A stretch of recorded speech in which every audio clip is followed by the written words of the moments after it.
Guys, যুদ্ধ লাগে অন্য দেশে, দুর্ভিক্ষ হয় বাংলাদেশ। মানে কি কমু গাইস, রানতে গেলে গ্যাস নাই, ঘুরতে গেলে গাড়িতে তেল নাই। বর্তমানে বাংলাদেশে কি একটা অবস্থা, তাই না? সো গাইস, গ্যাস জ্বালাতে হবে না, বেক করার ঝামেলা ছাড়া একদম কম দামে ভাইরাল ড্রিম কেক বানাই দেখাবো। আর এই কেক খাওয়ার পরে মানে হা করে থাকবা খাওয়ার জন্য খালি। কি যে মজা গাইস, মানে আমি পুরো সাশ্রয়ী রেসিপি বানাই ফেলছি। সো গাইস, এই ড্রিম কেক বানানোর জন্য 10 টাকা দামের 2টা মাফিন কেক কিনে নিয়ে আসছি। ড্রিম কেকটা বানানোর জন্য আমি ছোট একটা মোল্ড নিয়েছি।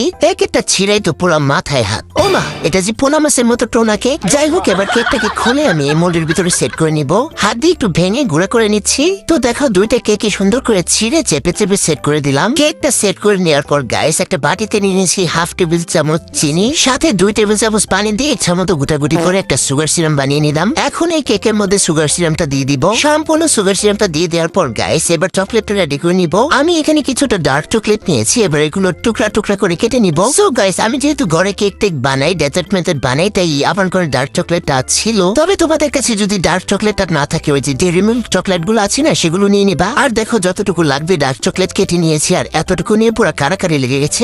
বাক করে দিয়েছি, তোরা খেয়ে নে। এবার গাইস, আমি একটা বাটিতে তুলে সাইডে রেখে দিচ্ছি। এখন আরো একটা বাটির মধ্যে আমি হাফ কাপ হুইপ ক্রিম নিয়ে নিয়েছি। এখন একটা ইলেকট্রিক বিটার দিয়ে ইচ্ছা মতো গোটাগুটি করে ক্রিমটাকে বিট করে নিব। দেখো গাইস, ছিটকে বিটকে বাটির অবস্থা কি হয়েছে। এখন স্প্যাচুলা দিয়ে আবারও পুছে মুছে এগুলোকে মাঝখানে এনে দিলাম। আবারও বিট করে ক্রিমটা রেডি করে নিচ্ছি। দেখো গাইস, আমাদের ক্রিমটা কিন্তু একদম রেডি হয়ে গিয়েছে। এবারে ক্রিমটাকে আমি এই কেকের উপরে দিয়ে দিব। দিয়ে একদম চামচ দিয়ে সুন্দর করে চেপে চেপে সেট করে নিচ্ছি। ক্রিমটা সেট করে নেওয়ার পর গাইস রে, এবার হচ্ছে ওই যে চকলেট গুলোকে আমি কেটে রেডি করে রেখেছিলাম, সেইটাকে আমি একটা গরম পানির পাত্রের উপর রেখে মেল্ট করে নিব। চকলেটটা মেল্ট হয়ে গিয়েছে। এবার যে মোল্ডের ভিতরে কেক ক্রিম দিয়ে সেট করে রাখছি না, ওটার মধ্যে ঢেলা দিব। এত গরম হয়েছে বাটিটা, মানে আমি ধরতেই পারতেছি না কিভাবে ডালবো। ওরে আল্লাহ, কষ্ট করে ঢাইলা সুন্দর করে সেট করে নিচ্ছি। আর দেখো, লাস্টে দিয়ে গুতা মেরে সাদা ক্রিমটা বাইর করে নিছি। আমি ছাড়া এই কাজ কারো দ্বারা সম্ভব বলো? আমার কাজের মধ্যে কিন্তু টুকটাক এই যে এইসব থাকবেই, এটা কোনো বড় ব্যাপার না। যাই হোক, এবার হচ্ছে লাস্ট ফিনিশিং, মানে ড্রিম কেকের উপরে কোকো পাউডার দিতে হবে না, তার জন্য একটা চাল নিয়ে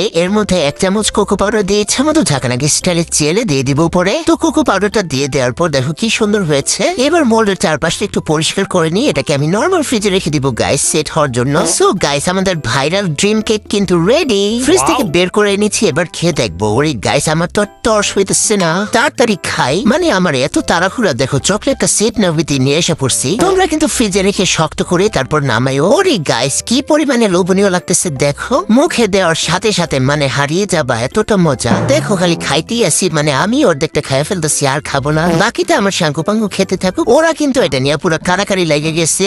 যাই হোক, তোমরা অবশ্যই বানিয়ে খেও, আর যাওয়ার আগে লাইক কমেন্ট শেয়ার করে যেও।